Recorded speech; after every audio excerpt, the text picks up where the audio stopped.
This case involves a teacher who was, we received allegations that the teacher was having inappropriate contact with a 15-year-old student.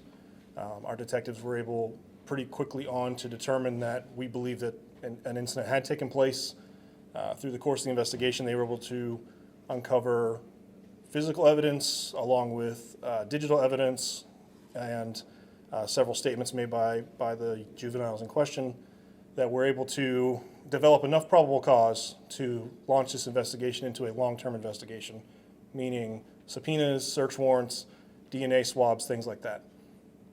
Today, this morning around 8 o'clock, we were able to arrest Kassandra Moore at her residence without incident.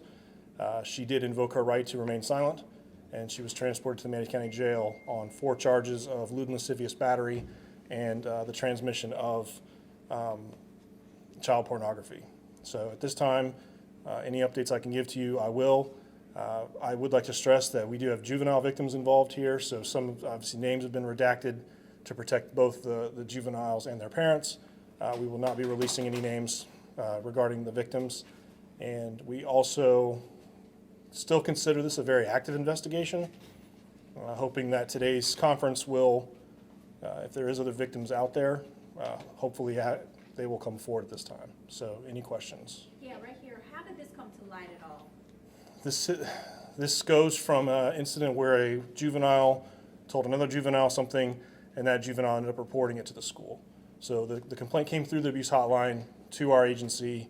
The initial officer on scene realized there was substantial evidence to this and immediately called for our crimes against children detectives to get involved. So the school was proactive. We understand when she fired. Can you talk a little bit about what they've done? Without speaking for the school, they immediately placed her on administrative leave that day.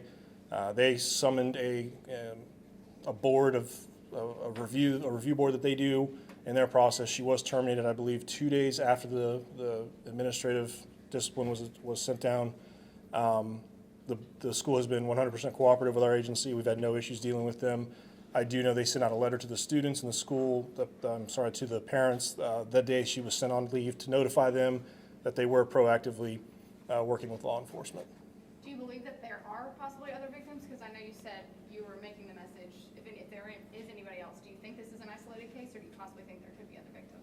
We like to believe that it's an isolated case. However, we often find in these circumstances, you may have other victims that are afraid to come forward. Again, right now we have 1 victim. We would like to think that's the only victim we have, but we don't know. So until we have another victim that comes forward to speak, we will ask that, if anybody knows anything about it, please come forward. Can you talk about how this kind of unfolded? It looked like at first they were chatting about schoolwork and it kind of just evolved over time. It seems that way. Without getting into too much, you have the majority of the information in the probable cause affidavit. It seems like she was a very friendly teacher, liked by most of her students. That led to him being a little bit more friendly with her in a private setting on a message system. How it evolved to the physical side of it, I don't know that answer. Obviously we know what we have in terms of evidence, in terms of the screenshots and things like that. The conversations that they had in the classroom, I can't answer.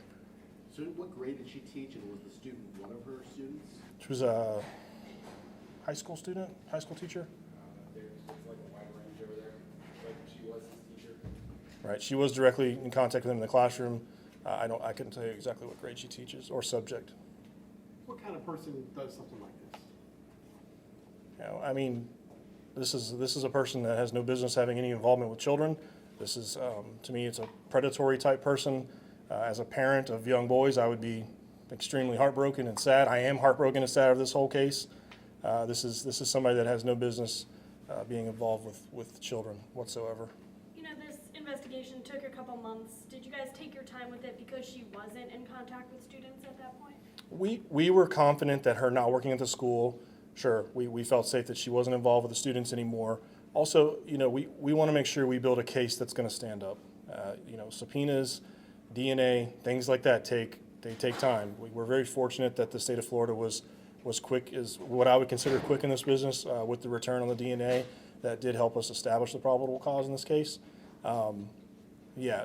We wanted to make sure that we had a solid case before we jumped the gun and made the arrest. You mentioned another teacher that she tried to get into cahoots with an alibi. Is that person, did they cooperate? Are they facing any trouble or? That person's not facing any kind of charges from us.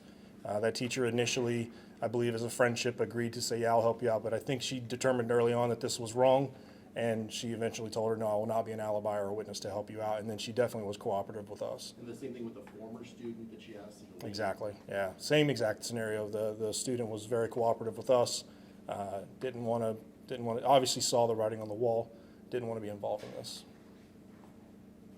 Okay? All right, I thank you guys again. We're asking for, you should all have the mug shot.